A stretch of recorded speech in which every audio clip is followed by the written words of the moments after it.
a beautiful sight, a beautiful spot to be in. I'm here tuning an amazing car. If you guys haven't seen this yet, you're missing out. This is a really, really rare car. This is a 400R, R33 GTR, extremely rare, millions of dollars in these cars. And I have been tasked with the tuning of this one, which I'm really excited about because this is a very, very special setup. It's not just a 400R. So most people would get a 400, or I say most people, anyone who gets one of these would not do much to it. But this one, of course, is not run-of-the-mill. And if you haven't figured it out yet, I am not at home. I am somewhere far away with this guy. How far away? 1,000 miles or so. 1,100. Is it 1,100? Yeah. 1,100. Thousands Jacksonville. Actually, no, you're 1,260. It's too much math, man. Yeah, Jacksonville's 999. Well, I know I'm that further than that. Yeah. And I'm glad though because it's 98 degrees right now at home. That's my favorite band. Here, 98 degrees. 98.6 degrees. Who's the lead singer? Nick Lachey. He got it. Got it. We're old. You know, I like pop culture. Is it pop though? If it's from fucking 25 years ago, it's pop. It's real It's pop. Is it soda? This car is what I would consider a super flex. it's perfect. We're not talking about like, you know, a Ferrari or even a Lamborghini. It's funny that you say that. This is a really rare, extremely expensive car to start with. If you think about like what a flex is, you could just go to a dealer and buy a car, right? That's pretty flexy. Yeah. But if you can buy a car that you can't buy, Right. That's more of a flex. And then you buy that car and you do something crazy to it. I'm leaving that in. I don't care. Just don't say anything religious to me after this. Gesundheit. All that. It's German. What do you think of this hood? Looks, I got one going on. it looks real. It's It real. looks real. Looks authentic. Have you ever shown this on your channel? I have not. Guys, this is Should we run it down sick. quick? Should we run it down? Boil it down. Get that thing all down? Hear what you got to say. So, high response HES28, which we could be honest, can you just zoom out? I'm zoomed out. Oh, can we be honest for a second? Like, I'll be honest about myself. I didn't know. I don't want to say if I believed HKS, like, because obviously there's a difference. But I didn't know, like, if it's something you notice or feel or whatever. This engine feels special. Super. It really does. Super like, special. I hate saying that. Like, Yeah. I don't care enough to, Right. like, just say that for the fuck of it. Yeah. It feels special. It Yep. is so, like, crisp. Yeah. It's like, zzz, you know. It's responsive. Yeah, and that's because it's an HKS Step 3 high response. There so you it's go. Like the Big Daddy. If you're looking for response, the best one. Obviously, they have ones that can handle more power, but the idea with response is everything's lightened and like perfected. It's a very difficult thing to show people. Like, you can tell them it's high response. Show them, you can't see it in video. Right. You could kind of like, if we had two cars next to each other and revved them, Maybe. unless they had identical setups, it's hard to tell. So anyway, so it's a Step 3 high response. Yeah. So it has a Step Pro V-cam. It has their special cranking rod for the high response. There's some head porting. There's some valve stuff. A bunch of little shit like that. This has a endless CNC billet front cover that says HKS. We had to go a little weave and like do that because HKS doesn't offer it. They offer a plastic R34 cover, painted a color that you can't match to the Valley cover, and it's just a bunch of bullshit. So we wrinkle blacked everything, and then we put the old RBX cover back on. So in 400R form, it's still a 2.8. It's like Right.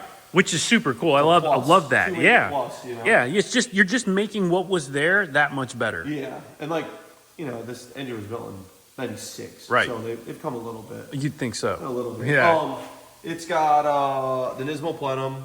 It's got NISMO piping, NISMO carbon pipe, HKS MAF deletes, and then this is actually the factory intake setup. So these are M's NISMO intake things, elbows, whatever you want to call it. Adapters, whatever. Adapters. Yeah.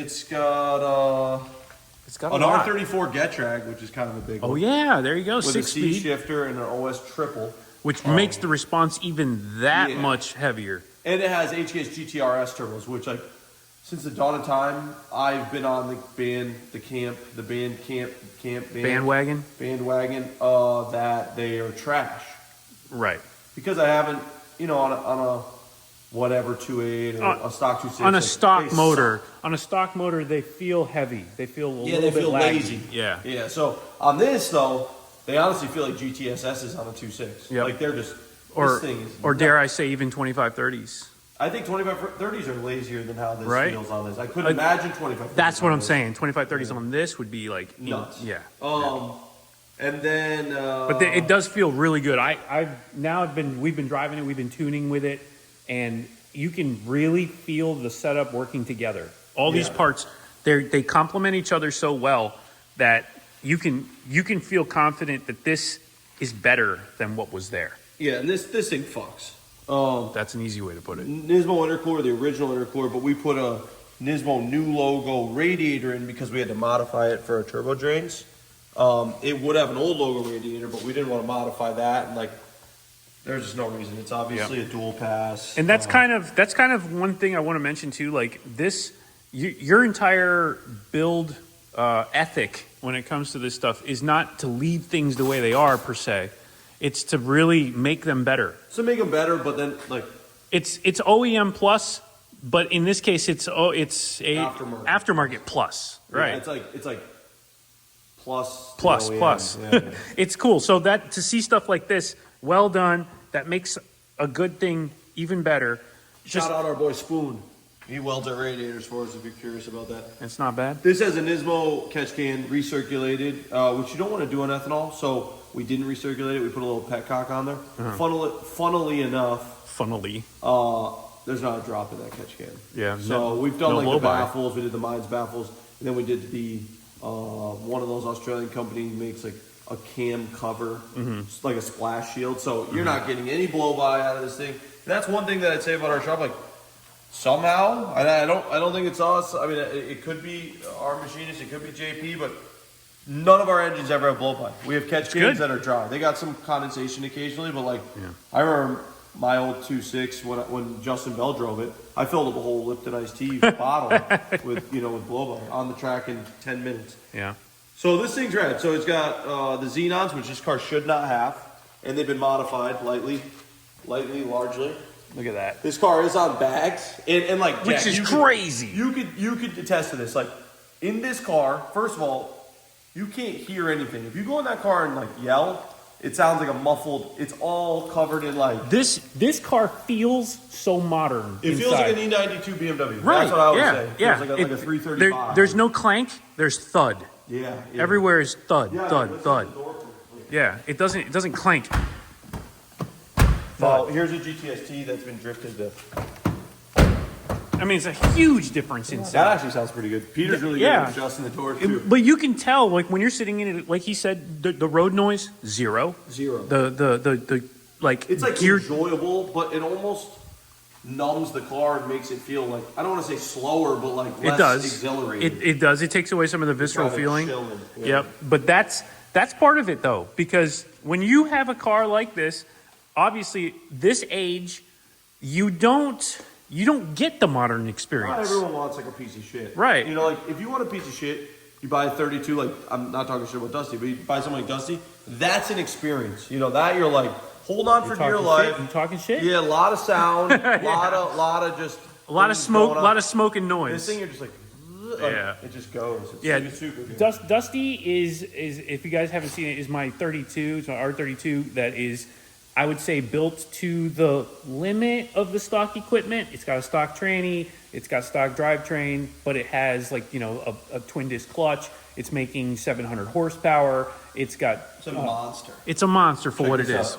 This is the NISMO plaque for number 29, 400R. Look at that. You're not going to see many of these cars. You might be able to find them. There's a white one in the U.S. in North Carolina or something. Yeah, I challenge you guys, if you are in the U.S., you can Google it all you want, but if you're in the U.S., go to car shows, go try and find one. You're not. This is $1 million plus car all day long. And I'm a poser because my car, I don't even want to call it a clone because I wasn't going for a 400R look. I just like the pieces. I love the hood. Yeah. I love the hood because they make sense. These cars, They're not boring, Look- but they're look like, dude, a fucking Series 1 R33 GTR Look at the carbon. is boring. Yeah, it is. But this car with the hood, the skirts, I love the bumper. I'm not a huge fan of the lip. Like, so I use pieces. They didn't do this with R32s. This was the first iteration. The NISMO was kind of rad with like Yeah, but it's nothing close to this. No. You know, the 2.8 and The all that gnarliest stuff. 32 is like the N1. Which they Right, made in right. everything. Okay, so what? It's got Brembos and it's got. No, the N1 is like a GTST with a 26 in it. Like it's like got like no ABS. There was no 2.8. There was none of this carbon craziness going on. This is like the predecessor to the Z-Tune. Yeah, Right? exactly that. This was like a test run for a Z-Tune. So check this out. Maniac bought an OEM fuel rail for a bunch of money just to get that like printed. Look at that. Yeah, I wish they didn't do it upside down. Whatever. And this car making that power is on stock fuel rail, NISMO fuel pressure regulator, stock rubber lines, And, stock then, metal and we're lines. running the 85 too. We're running a lot of ethanol. Yep, we got it. This thing is specced out really nicely. We've been tuning, we've been really dialing in the setup, Yeah. and we're at a point now where we're confident that it's going to terrify anybody. So the idea, if you're curious, this car and my 33, which I think the engine's out right now, my R33, and it's Thursday. On Tuesday, are getting put in a 2-car trailer and driven to Laguna Seca for ours day. Crazy. So I'm not gonna go on the track because my car's not even like. It's It's been run for 32 seconds. It's so not ready. But I want to go out there and like break it in on the PCH. So I'll be driving from Laguna Seca down to SoCal in my 33, just like cruising. And then it'll be in Cali for a little bit, getting PPF'd on parts and hanging out. But to see this and that together is going to be nuts. Insane. It's going to be nuts. Yeah, because they got the same DNA. Yeah. And got you're, like the same and engine. you're training that car to have this pedigree. I'll never do a high response only because I can't justify the cost difference, and I'll tell you the cost difference. So the basic step 2, they call it a step 2 crate engine, which is like the lowest one you can get, which is what I have, is like $44,000 retail, like MSRP. Which sounds insane. And this engine's 74, 76, something like that. Crazy. I mean, you're talking about the cost of another car. Yeah, but like on top of one thing that pisses me off is people be, this is not worth it. And like we've done the math, not with the high response, but with the basic one.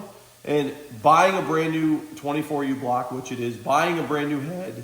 And you got to remember the 24U blocks are not just, they just don't pick up 24U blocks. No, they're hard. They actually look for the ones that have the cleanest bore spacing. Right. Everything is right on But them. it's brand new. They're brand new. So yeah. when we add it all up, there's about a $4,000 to $6,000 HGS tax on it. Right. And I can't add up like their, certain things that they've done to mine specifically. Like I have the exhaust cam cover, which says RB28 on it. Like I can't add little things like that into the cost, but like it's worth it to get that number. I think Andrew's number's number 33. Well, what it boils down to also What is it oils down to. when it oils down, when it gets oiled down, you're hearing stuff now. I said boil. Get that thing oiled down. Get that thing boiled down. Well, I mean, like this is 33. Mine's number 36. So they're brothers. But when you look at the actual project as a whole, it's not for the faint of heart. First of all, it's not for the faint of heart. You don't want to be stressing yourself when you're building one of these. This is a baller build. This is something that if you're putting together a car, you have to go, I don't want to sacrifice anything. I don't want to leave anything on the table, and that's what you're really getting with that investment. Yeah, this thing's sick. I mean, like, I'm not a fan of air ride. I'm not a fan of like a lot of stuff like that, but I can appreciate after going to Malibu Right. not that long ago, which is around the area where Andrew lives, like you need the air ride. You got to go over all those bumps. Destroy like my 33. This car aired out. In a restaurant in an R34 with basically stock suspension. This car aired out gets pretty low. Yeah. It looks really wild. This is up. This is up right now. He got new shocks for it too, so that'll be getting swapped in some like better air ride shocks. These are like D2 or something. Like they're like some weird combination to get to where he's. The car rides really good. It does. I wouldn't do it, but at the same time, I wish wish I had like it. an axle lift. Yeah. Or something like a Porsche where you can just go and get up over speed bump or whatever. But these cars have a lot of overhang. Like this thing is aired up to the point where 2 fingers and the lip is, you know, top of my foot off the ground. Yeah, 2 shoes Side worth. skirt is, you know, aired up. Side skirt. You would have no problem going where a normal car can go with this You'd setup. be good like in this. Florida. Florida's pretty Florida's pretty and all flat. the transitions are good. Yeah. Like there's some shitty roads, but all Yeah. the transitions. California, everything and this to the road. Yeah, So that's and then there's a gutter terrible. before it, so you drop down before you go up. Once again, not an air ride guy, but yeah. I'm not gonna fall. But you understand it. Axle lift, all day. So cool. I mean, you can really appreciate how much work goes into building these cars after you get to go and experience it, drive it around also, because doing all this stuff seems like a lot of work. It seems like it's not worth it, like you were saying, like it's just overkill. But when the package comes together, you create something so special that you you gotta respect it. It's good. So cool. It's cool, and it's like N1E. Like it doesn't have the rear wiper. Right. You know, Yep. it just like got like a bunch of cool stuff like that. Yep. The I don't wing, know. look at the carbon. The It's so NISMO cool. dual carbon wing blade. It's, My car's got that. It's awesome. So either way, that's what we're up to. You guys have to go check out Tommy's channel. It's coming back. It's back. It's back. GarageSzero's back. So if you didn't know, we changed my channel name to GarageSzero to give the shop more of the credit. I was sick of people being like, Tommy, if you had built this car. I don't build shit. Look at these hands. My hands look like this. So that Alex's hands can look like that. Yeah. No, like it's a great way to get more of what I think the enthusiast wants to see. You're gonna have projects that are we got some cool ones in this room. representative We've got of a the shop. 25 Neo swap and a drip car, which like is nearing completion. Just needs one pipe fabricated into tuning. We've got a full restoration. That car was KH2. Now it's AR1. Crazy. Which is a 33 That's a color. big Did wheels. change. Did all that. That's getting a 2.8 and a single HKS turbo kit. This car is getting HKS 2.2. HKS catalog getting thrown at it. That's a Sylvia. You know. And, like and you have the whole catalog sitting We've got it all. in there already as well. This car is getting a 2-liter, which is the same owner. This car is getting 2.8. Look at those endless. So crazy. Series 3, KH3, R33, there was only 99 of these in existence. Olin's, Endless, HKS 2.8. And if you guys aren't familiar with this shop, you guys need to take a look at some of the other projects as well that have been pushed through. Everything Adams, gets done here. Exactly. Look, Larry Chen, Adam LZ. And I'll give you a little piece of information just for Jack's channel. We're about to have an in-house machine shop. Oh, 2.8's done here at our schedule. There you go. Game changer. And a dyno for your boy behind the camera. Lots of info popping on this one. Can we fucking get back to work now? I think so. right, We've done. I'm done. If you guys haven't had a chance, go check out his channel. Check out the other builds that we've done, and I will see you guys soon in the next one doing some more crazy stuff with your man Tommy.